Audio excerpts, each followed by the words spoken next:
Dan juga bocoran nih, Pak Kamal ini seorang pengusaha, bisnis juga. Jadi tapi tadi dia udah note sama saya. Tapi pesantren saya segala macam itu bukan untuk saya hidup. Betul. Itu adalah bakti ke masyarakat. Nah, dia punya bisnis yang lain Pak ya. Sekarang bergerak di bidang apa juga? Ada jualan durian juga nggak? Karena lagi rame nih durian dari KLU. Kita tidak jual durian. Iya nggak durian. Kalau masalah bisnis ini kan untuk menghidupi pondok lah tadi. Ya. Kalau di pondok kita itu kan dari SMP ada, MA ada, SMK ada. Terus sekarang udah mau buka perkuliahan juga. Buka perkuliahan juga? Iya, buka perkuliahan. Luar biasa. Dan itu butuh support karena di pondok kita itu anak yatim piatu itu gratis, tidak bayar. Terus pembayarannya tiap bulan itu termasuk salah satu yang termurah juga. Alhamdulillah kita tidak pernah kekurangan siswa. Alhamdulillah sekarang itu kita kelola siswa itu 190-an, hampir 200 orang. Kita tampung siswa. Dan itu asrama mereka? Wajib asrama. Wajib. Jadi tidak boleh bolak-balik karena yang kita kedepankan tahfiz, bahasa, IT. Luar biasa. Begitu di pondok kita ini. Ya pondok modern lah Pak ya. Pondok modern lah. Tapi dikelola sama anak muda. Nah ini jiwa muda tetap ya. Jadi tidak semata-mata ya cuman buka terus habis itu jalan, tapi tetap ada inovasi yang dilakukan. Betul. Salah satunya sekarang mau buka universitasnya, sekolah tingginya. Nah, nggak pusing Pak dengan banyak sekali yang harus Bapak pikirkan. Bapak harus pikirkan rakyat sebagai wakil rakyat. Habis itu Bapak harus pikirkan usaha, pikirkan pondok pesantren dan segala macam, dan juga harus pikirin keluarga juga nih. Betul. Ada anak istri gitu. Karena setiap orang itu sering saya sampaikan Mas. Setiap orang itu punya kepala ya, semua orang merasakan pusing. Nah, begitu masalah kalau masalah yang itu. Tapi sejauh ini kita menikmati betul. Kita terutama saya pribadi itu mengutamakan SDM. Kalau ada yang menghandle untuk pendidikan, berarti dia fokus nanti di pendidikan. Kalau ada permasalahan tentang pendidikan baru ke saya, karena saya kan ketua, begitu, ketua untuk mengayomi. Oh, tapi ada koordinatornya. Sudah ada penanggung jawab. Kecuali yang di anggota saja, yang di DPR saja. Itu baru memang all out kita di sana. Iya, ya, kan betul. Bapak yang dipilih soalnya kan. Betul. Nah, apa yang bikin Bapak tetap semangat nih di jiwa muda yang mungkin orang cenderung anak-anak muda di usia 20-an sampai mungkin awal 30 masih cukup labil dalam semangat, kalau kata psikolog quarter life crisis gitu, krisis di seperempat kehidupan. Nah, tapi kenapa Bapak semangat tetap ada, bahkan harus mikirkan orang lain? Apa Pak yang menjadi dasar di hati ini gitu? Nyaman. Selain rasa nyaman dan ikhlas menjalaninya, apa lagi sebenarnya Pak? Apakah ada sesuatu atau apa gitu? Kalau masalah sesuatu hal itu enggak ada kayaknya. Cuma nyaman aja, nyaman ya. Seneng lah, hobi lah gitu. Kalau bisa dikatakan hobi-hobi mungkin itu. Hobi berbuat untuk orang. Yeah. Berbuat untuk masyarakat, untuk dunia pendidikan, terutama untuk agama. Senang sekali kita. Basicnya Bapak adalah santri. Betul, santri. Dan kembali ke usaha tadi Mas ya. Kembali ke usaha. Usaha ini kita buat untuk menopang pendidikan ini sebenarnya. Jadi sekarang sudah kita mulai untuk buat tambak udang. Kalau sekarang kan tenarnya tambak. Iya, daerah sana ya. Iya, daerah sana ada tambak. Kebetulan di belakang pondok pesantren itu ada petambak yang besar lah. Akhirnya kita ngikut. Jadi dia bimbing bagaimana caranya, semuanya. Alhamdulillah sekarang kita sudah punya tambak sendiri untuk pondok. Ada ternak ayam juga. Dan itu semua kita kembalikan ke madrasah, ke guru-guru, ke pengasuh. Nah, itu untuk mensejahterakan mereka. Itu semua kembali ke yayasan, kembali ke pondok gitu. Betul. Pak. Luar biasa sekali. Sebenarnya ini yang membuat Pak Kamah ini tetap semangat, tetap sehat, kayaknya satu ini. Rahasia sedekahnya ini. Iya, kayaknya itu. Ini kalau saya dengar dari tadi sebenarnya sedekahnya yang luar biasa nih. Mungkin akhirnya Allah juga memberikan kesempatan yang luar biasa. Mudah-mudahan ya. Berarti sebentar lagi 2024 nih. Lagi dong. Insya Allah. Insya Allah. Sudah mulai bergerak ini? Teman-teman sudah mulai bergerak. Sudah bergerak. Teman-teman sudah. Kalau biasanya saya ketemu sama anggota dewan atau pejabat, biasanya teman datangnya atau personal asistennya sebayanya dia atau kadang lebih tua. Ini saya ketemu tadi sama beberapa timnya Pak Kamah ini anak muda semua. Betul. Memang sengaja memilih anak muda, memberikan mereka ruang untuk berekspresi lah gitu Pak ya.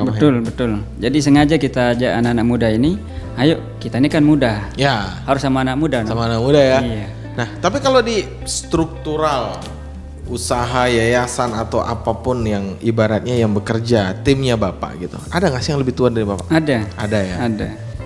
Yang jadi tuan guru, yang jadi ustadz itu banyak di kita, termasuk yang kelola pondok pesantren. Oke. Itu ada yang dituakan, tapi yang dituakan tetap koordinasi sama kita. Gitu. Tetaplah ngerucutnya ke satu ya, biar Betul. koordinasinya enak. Luar biasa. Ini saya kaget waduh ngeliat, wah saya kalau bisa dibilang saya sama Pak Kamah ini seumuran nih. Tapi Iya. ketika abis ngobrol gini, saya langsung mikir kayak saya belum berbuat apa-apa gitu abis itu nih. Kayak saya belum berbuat apa-apa untuk wilayah saya, untuk masyarakat saya gitu.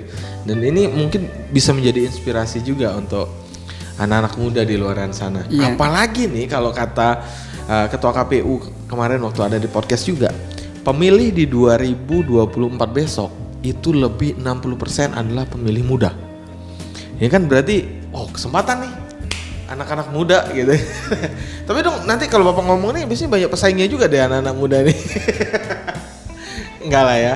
Enggak. Sudah ada ya, kembali lagi kita bekerja untuk rakyat. Betul. Jadi saya selalu bilang itu sama anak-anak muda, ayo kita ini masih muda, jangan lemes lah.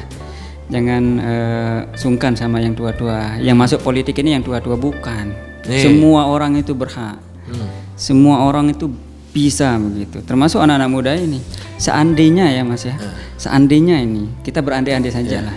Begitu lulus SMA, tamat dia SMA misalkan, dia berani mencalonkan diri dan berhak untuk mencalonkan diri karena umur segala macam udah nyampe. Terus dia akomodir saja alumninya SMA-nya dia itu. Kalau sekedar cari 2.000-3.000 suara itu udah jadi dia. Tapi kan keberanian itu mungkin yang belum. Bukan sebenarnya lebih bukan keberanian kok saya Pak Kamah. Nah iya tuh. Dia lah masih mikir, waduh saya baru tamat SMA nih. Iya. Saya mau ngapain? Wah saya mau jalan-jalan. Saya mungkin mau explore apa gitu. Sebenarnya itu kayaknya Pak. Lebih ke maksud saya pemikirannya masih belum memikirkan orang lain. Betul. Lebih ke saya harus ngapain nih? Saya mau kuliah di mana? Sambilan saya bisa apa dan segala macam mungkin ya, kita nggak tahu.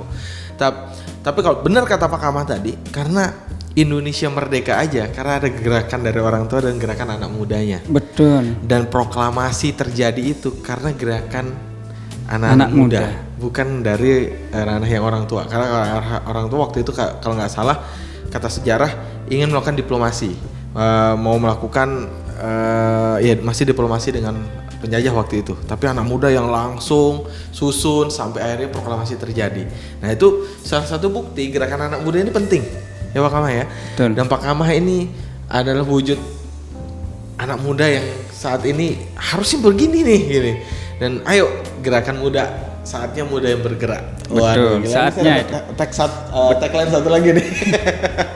Tapi Pak Kamah kalau rencana ke depan, andai terpilih lagi di 2024, apa yang akan dilakukan, kira-kira akan dilakukan lagi nih? Yang masih menjadi cita-cita dari mungkin 100 cita-citanya tadi. Kalau di dunia politik ini kan enggak selesai-selesai, Pak. Iya. Nah, Mas, enggak selesai-selesai. Tentu di dunia politik ini karena bisa dikatakan kita ini masih panjang perjalanannya, tidak selesai begitu di 2024 jadi selesai enggak. Jadi ada naik tingkat ke selanjutnya begitu. Betul. Tapi kalau masalah berbuat tetap kita berbuat. Nah, Apa itu kan cita-citanya yang belum tercapai kira-kira? Dan nantinya misalnya nih, kepilih lagi atau bahkan mungkin ke jenjang berikutnya, apa yang pengen banget dilakukan oleh Pak Kamah nih? Saya pengen itu kalau di tempat saya, Iya. di tempat saya itu semua orang lah, atau sebagian saja lah, sebagian orang itu tidak hanya gimana ya, tidak hanya dikasih bantuan itu langsung selesai. Mau saya itu begitu dikasih bantuan, tapi yang prospek, yang Oke. bisa untuk menghidupi mereka sehari-hari. Misalkan Berkelanjutan lah Pak ya, ya. misalkan mereka dikasih kambing, kambingnya beranak pinak. Misalkan kelompok dikasih ayam, ayamnya beranak pinak. Dan itu tetap berputar sampai ke anak cucu mereka. Ada pembinaan lah. Betul. Tidak hanya sekedar kasih selesai, tapi ada pembinaan juga sehingga berkelanjutan gitu Pak ya. Nah itu, jadi kalau saya ya, fokusnya begitu, sehingga bisa dikatakan saya jarang sekali merapat jalan, itu jarang, bukan tidak pernah tapi jarang, lebih ke ekonomi saja. Kalau ada kelompok yang datang, Nih. kalau ini masalah politik ini ya, masalah di dewan. Kalau ada yang datang minta bantuan di kita, bilang apa yang bisa dilakukan, usaha apa yang bisa, Ya. kita support di sana, kita dukungnya di sana. Misalkan dia bisanya ngampas, ngampas sayuran, ngampas apa begitu, tapi dia tidak punya gerobak dagangan, udah kita fasilitasi gerobaknya, Bawa dagangannya. gerobak dagangannya kita fasilitasi supaya dia hidup. Tapi yang lain misalkan maunya saya bisanya nyabit aja, nggak bisa pakai motor, tapi maunya kambing misalkan, udah kita fasilitasi kambing. Begitu. Jadi jarang sekali saya ke Rabat kemana. Nanti kan ada anggaran desa, anggaran pemerintah daerah itu yang menganggarkan di sana. Oke. Tapi secara pribadi saya memang lebih ke Kalau Bapak lebih menyentuh ke personalnya gitu. personal ya, dan ke kelompok ekonomi. ekonomi ya.